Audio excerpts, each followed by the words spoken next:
Please throw the opponent. Come on, throw the skill! Throw the skill, come on!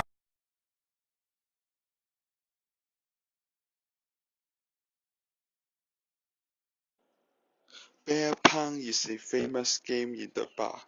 It's not only a kind of drinking game, but also a competition. Beer pong is usually played with two teams of 2 to 4 players each.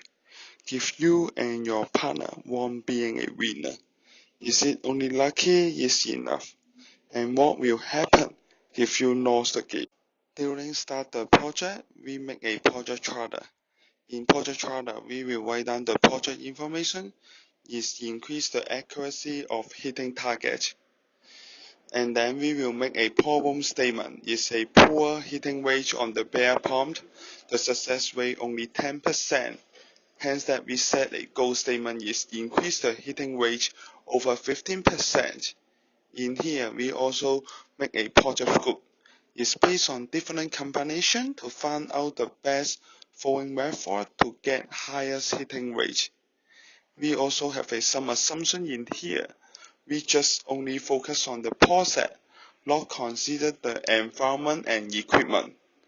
At the same time, we base on different phase to define the relevant schedule to make sure the project on the correct track. We make a process mapping in defined phase.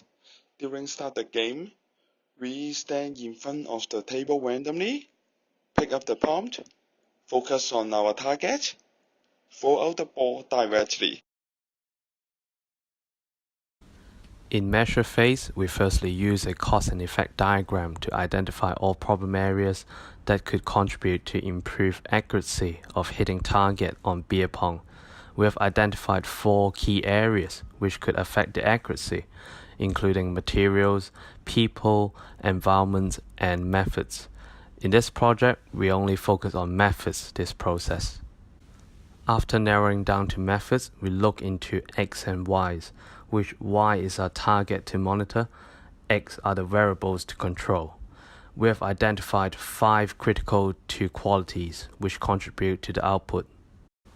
The first one is grip, whether to use 2 fingers or 5 fingers to hold the ball. Secondly is handling, whether to use overhand or underhand technique to throw the ball out.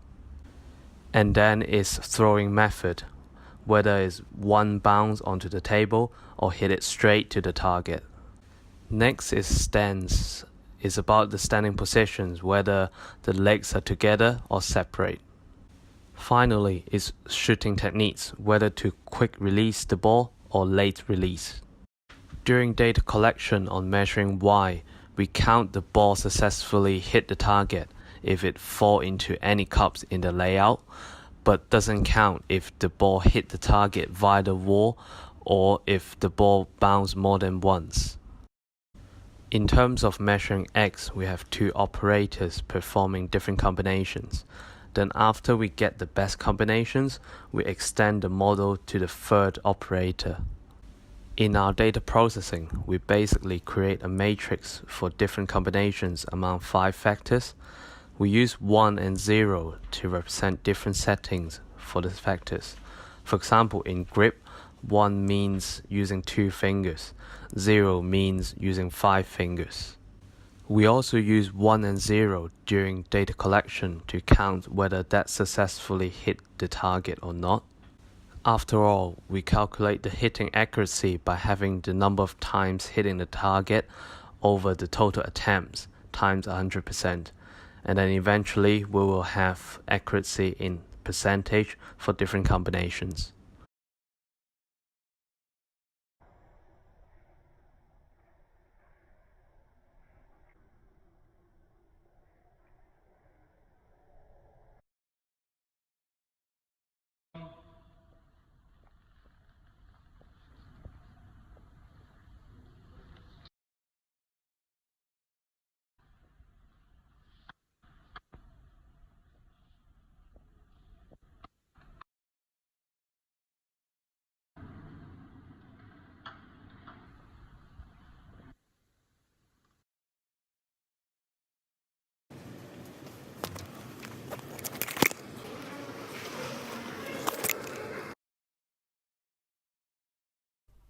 In Analyze phase, we will first find out which factors are the most significant to the accuracy. Based on the ANOVA result, should and bounce is the most significant factor which have p-value much less than 5%. The R-square adjusted is 59.4%, which indicates these factors can explain around 60% of the experimental result. Since the p-value for handling factor is too large, we try to eliminate it and we run the ANOVA. The R-square adjusted slightly improved to 59.9%.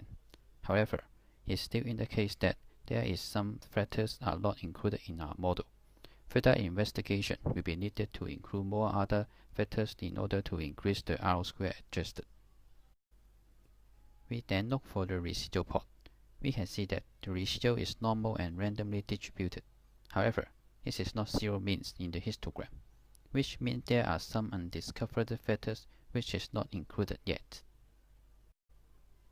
In the scatter matrix, we can see there is linear relation between accuracy to shoot and bounce.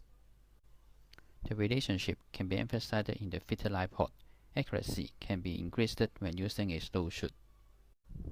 Accuracy can also be increased when there is bouncing.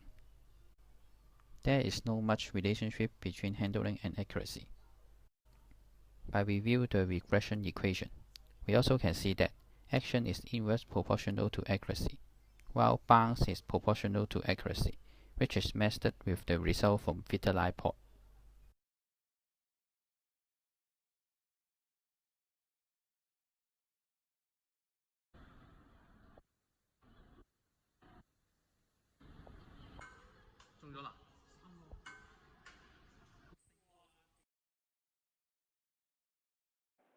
In control phase, we optimized our process. During start the game, we stand in front of table randomly, separate the leg, 2 fingers to pick up the palm, focus on the target, the cup, and then focus on the target, table. Imagine the ball bound on the table at first, and then hand up your hand, shoot the ball slowly. In control phase, we build up a checklist for process reviewing. Before throwing out the ball, please invite your partner to follow our checklist to check you meet all the requirements one by one. First, are your legs separated? Second, 2 fingers pick up the ball or not? Third, focus on the target, cup.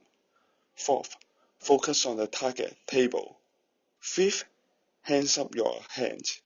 Sixth, keep in mind shoot slowly. If confirm every task, result is yes, congratulations. You can throw out the ball directly.